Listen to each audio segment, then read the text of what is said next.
Hey there, everybody. Welcome to our review of NCIS Season 20, Episode 6, The Good Fighter. We've had a nice little run here. A lot of episodes in a row to kick off the fall. I feel like there are a lot of genuinely funny moments in this episode, McGee. I have a lot of questions. Don't you mean McGee? Okay, that is the most obvious nickname ever. It really is. Two, I also don't hate it. There are worse things you could be called than McGee. I'm just McGee. I see. I'm already doing it. I'm just saying. Listen, this season seems to really be a lot about secrets for McGee. This is, there's been multiple times that this has been brought up that he has something or some things that he's keeping from the team. And a little bit was brought up in this episode. It wasn't confirmed that what Casey said it was is actually what it is. There's something bigger going on with McGee. Also, this is the second mention of Abby in 6 episodes, and we are going to get more into that. But before we do, hit that subscribe button. We are here every week talking about NCIS, that there is an episode. We are up right after the episode for you guys here with a video, and follow us over on Instagram, which is Matt and Jess TV. Hopefully this tides everybody over. Like, for sure, there's no episode next week. It's Halloween. We just gotta, go out and, collect a bunch of candy or something while you wait for the show to come back a little later in November. Yeah, we're gonna have a couple fun things up at our Instagram for Halloween, so, check that out. Okay, let's just start by saying I'm always down for a good Who is the Mole story. And it's been a big week for me and moles. I just finished watching them all on Netflix yesterday, and now I get a story all about this. I was on full-on patrol only for not really that big of a mole shocker on NCIS here. No, I know that this show is procedural, so they couldn't have necessarily put a lot into this. But the fact that Casey was investigating the whole team for months, not just a couple weeks, not a couple days, but months, I really feel like I would have liked the show to have put in just a couple of little hints. It still would have made it feel like the show is procedural. They didn't have to put in too much of anything. Kind of almost like what they're doing with whatever the secret is that McGee is hiding. This is something that they've sprinkled out throughout, but it still sits as an episode by itself. They could have had something to let us know that she has been doing this for months.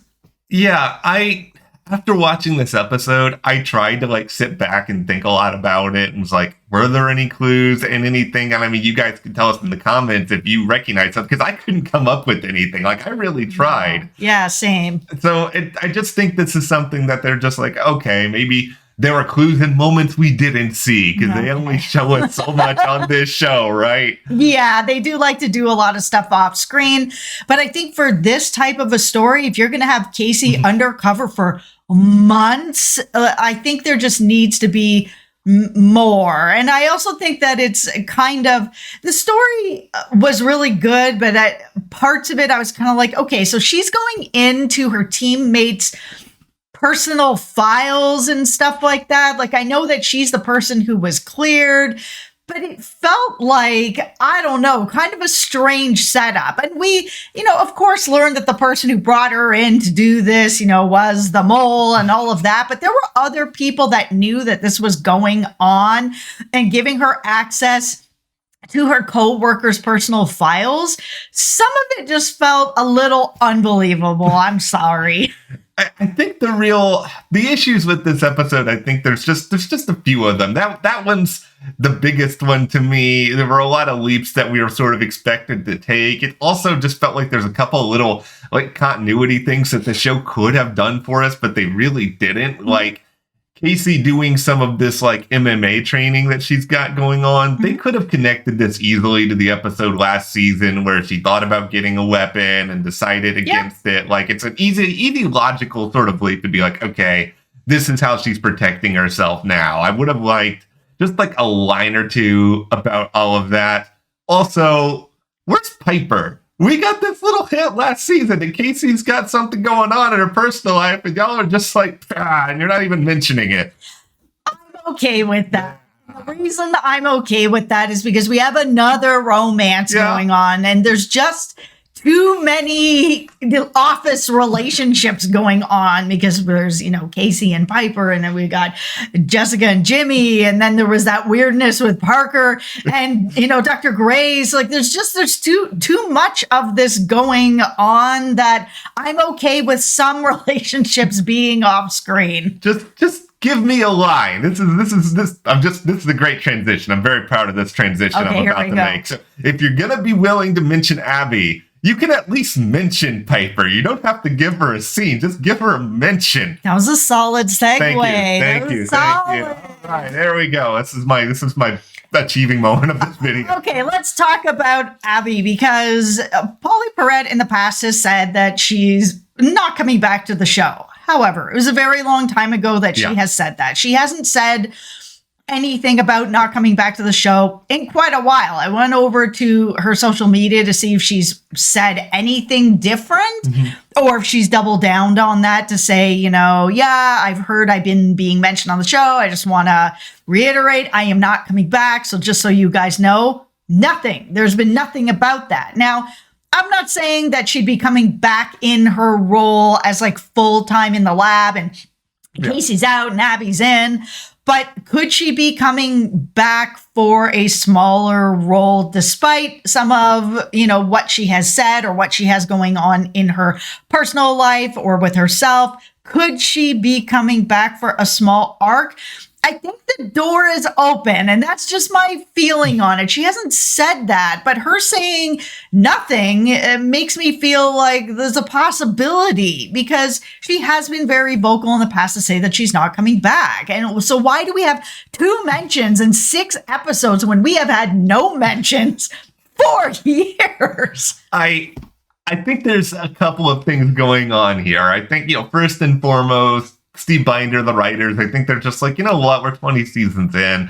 Like, we got to pay some stuff back for our fans. We got to remind them that Abby is still like a part of this world, which we have done a not great job at in the past. And I do think there's, on some level, they're leaving the door open. Maybe they've been in communication with PAULEY. Maybe they haven't been, and they're just sort of hoping down the road. Like, one thing that I do want to address, because I saw a lot of comments on this in the last video where we talked a little bit about this, for people saying that, PAULEY had a stroke. She's not going to be able to come back and do this. She's been open about that. But one of my favorite actors, Timothy Amundsen, who was on site for many, many years, Gallivant, he suffered a really major stroke and he went through a really long recovery process, but he came back and had a really great role on This Is Us as Gregory. Yeah, he did. Yeah, so it's like that. I feel like that door would be open for her, depending on how she's doing, depending on if she wants to come back. I like that the show, at the very least,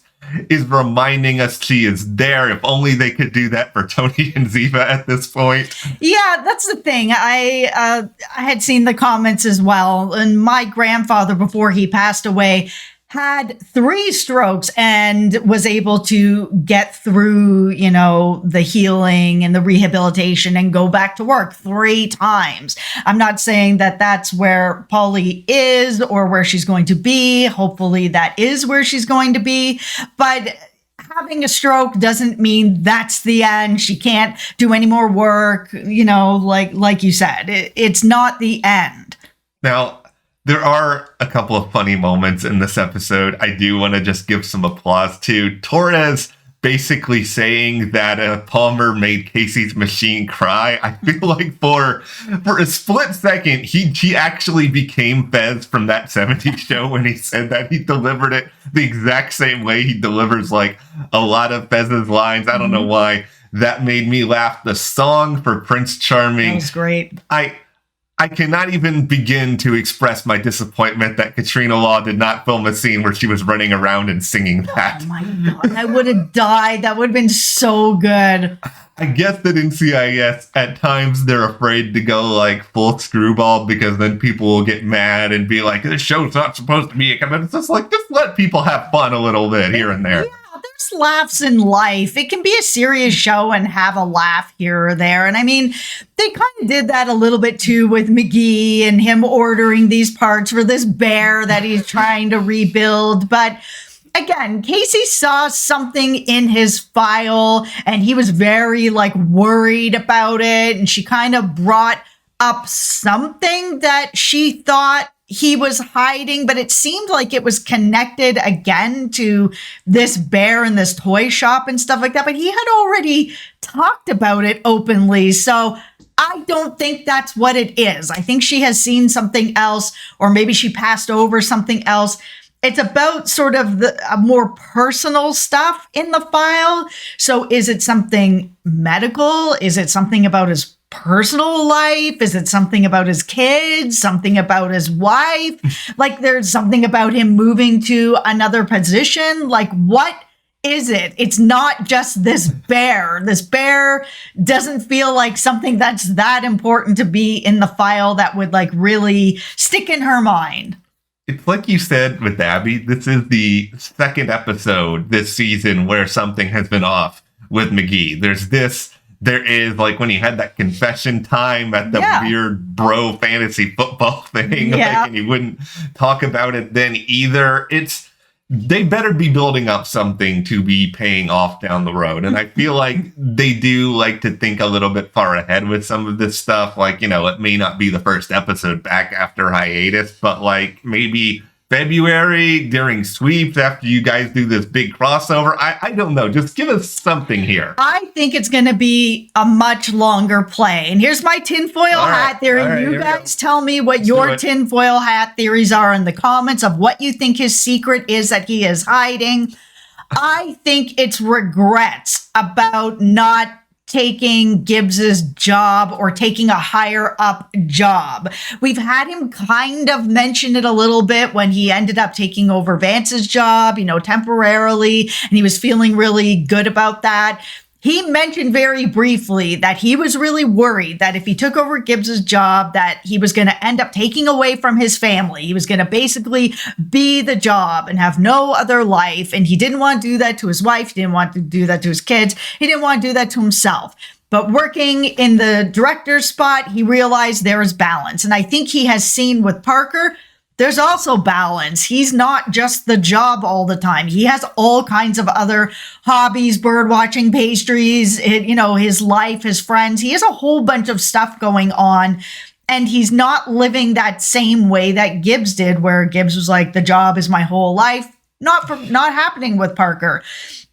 And I think that the big sort of thing that when he turned off that mic in that other episode and he was talking to all the other dads, I think the confession was going to be, even though he said it necessarily wasn't about work, that it was about work-life balance and that he had some regrets about maybe being a little fearful of moving forward or higher up in this company, that it was going to take away from his personal life.